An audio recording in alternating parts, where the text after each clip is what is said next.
First, we'll test the conventional burners by laying some hamburgers out across the grill, followed by placing a couple nice steaks on the grill as well. It's time for our steaks first crosshatch.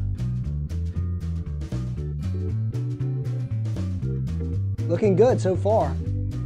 The grill's giving us a nice flame kiss without any crazy runaway flare-ups. Our steaks are ready to be turned.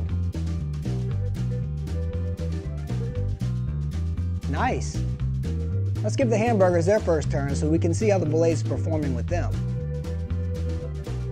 Looking good. Nice and even so far.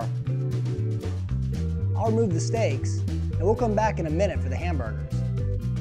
Let's remove these burgers and get them inside so we can check out the performance on this Blaze grill.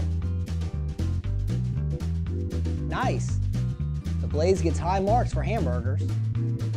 The moment of truth for me is steak. The camera doesn't lie. Blaze grills get high marks for steak as well. Now we'll check out Blaze's optional ceramic infrared burner. I'm getting hungry just watching.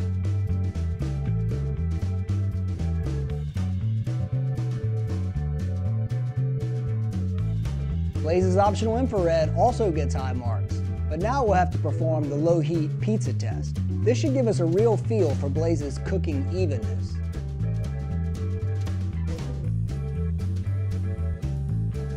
I'll give the pizza a little turnaround just for good measure.